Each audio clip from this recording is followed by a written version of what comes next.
This is Perplexus Epic. It has 125 playing changes in it, and I would like to be able to just demonstrate how to play through some of the parts. I'll just describe some of them right now before I actually get through it. The starting position is an easy place to get the ball onto, and it's just a matter of getting it turned around, and then it says start on the left here, and it says practice C on the right. So what you do is you just get started here, and you have to go up a little hill. That's one of the first moves you got to do, and you got to sort of just push the ball a little bit to get there. So I'll do that again. I can bring the ball up to the beginning and then just push it, and it sort of jumps right over that. But if you get quick at it, you sort of just go like this. Now I'm on what's called the teeter-totter. The teeter-totter is at number 3 down inside of here, and number 3 drops off to number 4, little gray component down in the bottom. And so I'm going to get the ball over to number 3, and you'll see that it will catch on there and tip.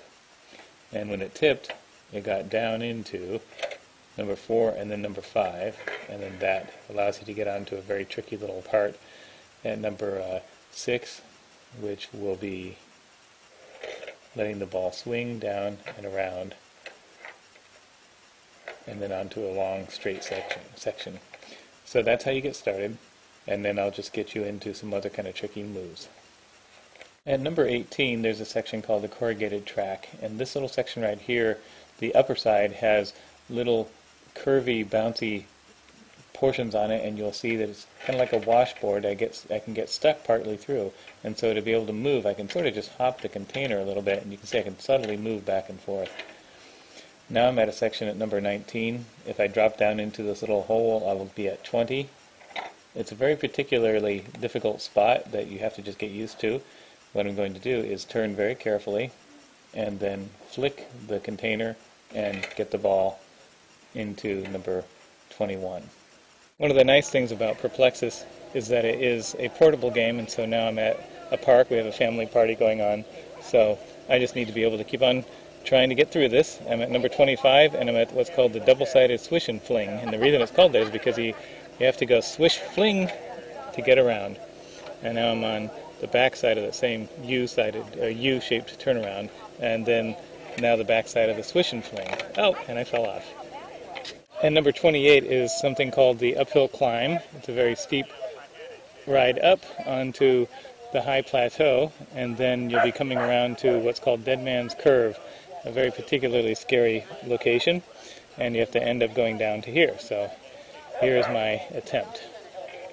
Doing that little flinging motion, able to get up to the top of, right at the peak of Dead Man's Curve, and here I go. Yes! Made it. And now I'm at what would be the Practice A location. At Practice A, number 33, you can get on there and start moving along. Number 35 are the wire rails, and you have to traverse this by changing your X, Y, and Z locations continuously. It is a compound curve, and it's just a matter of being nice and careful, and then eventually what will happen is I will get off the backside of Dead Man's Curve, and then I keep going from there. At number 43 is a move called the up ramp, and it is a spiraling upwards movement that you go up the hill and then you drop inside, and I'll show it from the other point of view. This is the back side of the up ramp at number 45. And what I have to do is get up that hill, but it's kind of wants to resist because it's going up. So you've got to orient just right to get it up to the top and then drop the ball inside. Now that it's inside, you can see it on the back side over here. I have to very carefully turn this around, and I just fell off. I'm going to be going uphill, drop inside, now carefully turn it upside down, and fling. Now I'm on the other side of the up ramp, going uphill again to 45. Whew. Particularly difficult place for me to get across, so I thought I'd try to show right here. I'm going to be going around the tube and then dropping down over this cliff onto a wavy track and then across a very curvy snake piece. So here goes. It has to go uphill, and then it speeds up, and then you gotta, whoa. Okay, I'm going to try that one again. This is at number 49. Now, I'm very carefully going to drop over that cliff. Good. Okay, the snake again. This is at number 50 to 51, and then the turnaround is 52. So, very delicate little wobbly. Turnaround is a little circle turnaround. Back side of the same piece, the snake. Let it snake itself around. There, did it. Yahoo! Right around the corner from the snake is a nice little location because it is practice B at number 56. Now a very fun kind of place is the stairs. This is the front of the stairs. There's also the back side. So you have to go down these steps and then up the rise of that one. But anyway. Notice the little hopping movement that I'm doing? This is how carefully I can go down. Okay. Hop, hop, hop, Alright, they've probably seen enough of me. hop. No, I enjoyed And drop. I'm at number 77, about to go off these narrow little forks into number 78, that little catch right there.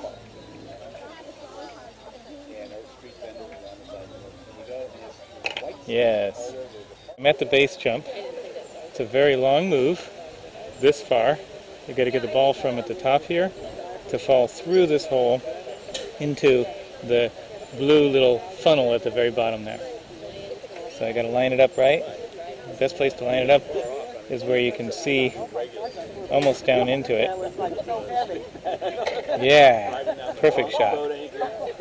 Now I'm inside the tube.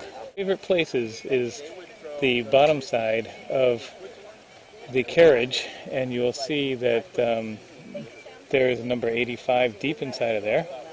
Possibly be able to see it in this kind of glare. And I've got to go down these little tiny steps onto the back side of the carriage, which I'm about to do. I'm letting the ball hop down, and it catches right on the carriage. Now carefully, the carriage will roll very smoothly, but I'm just trying to go slow here to show you what's going on. I'm going to let it just go right across and fall through a hole right here onto the inside of this structure. And then from there, slowly just go along, upside down. The carriage moves back into the way of the ball, and so it has a little tiny push arm on it, like a pushing cart, like a grocery cart, and just shoves it along, gets it out of the way, and lets the ball fall through into a cup on this gray element right here. 91 happens to be a practice number, letter C right here at the word epic. I can get on to 91. So that'll take me straight back to where I had just fallen off. And now I can continue on my path. By the way, that is the last practice to get in before you get to the end. The ball is at number 98, and I'll carefully get it onto there. Land it into the teeter-totter, and it's sitting there nested, but what happens is the teeter-totter drops down, and now it's out of alignment for getting into this little scoop. So I've got to tip the perplexus until the ball begins to roll across the teeter-totter and into number 100, and I'm out at 101. Yeehaw! I'm back at 102 again, and ready to go on to the serpentine. The serpentine track is a split rail design so that when you go along, it actually uses one width of track twice, so the ball will speed up as it goes along here and then whip itself around, but I have to be very careful as I had fallen off last time. Just get up the hill, carefully work it around there, 103, and I did it. Okay, now I am back onto getting onto the top of the gantry structure and the gondola. I'm at number 107. I will be soon. I have to go across this structure so I can get there without a glare. Get across the structure and drop into this little container. Nice. Now the carriage comes along and you get onto the carriage, which carries you across, where I could dump it into 109. Well, that's okay, because I fell off at 104, which takes me right to where I wanted to go again. Okay, here I go across. Yeah, nice landing into the carriage or gondola. And back to 109. I did it again!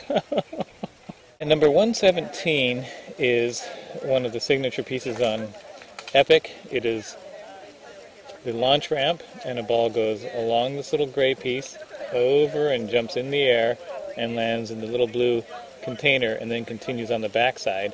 And this is very near the end, because it goes to 125, and this is number 117.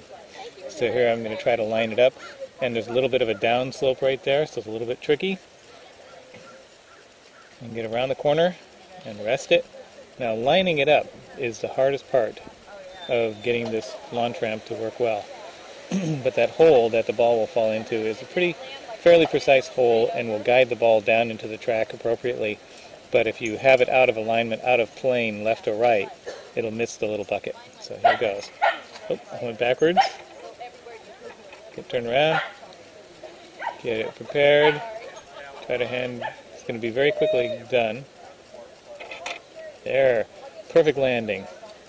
And then I can continue on from there. In fact, I'm almost at the very end. I have to go at 120. I have to go down into this little container.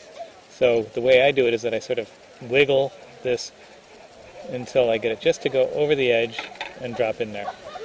And now at 122, I'm dropping down into another little finish, or a turnaround. This turnaround is very tricky. It's like the others.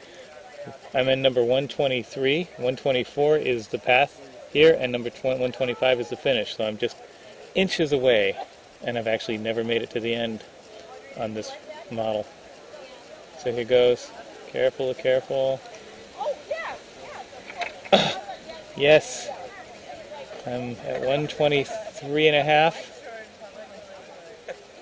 124 around little wall, and almost lost it. 125. I have finished Epic.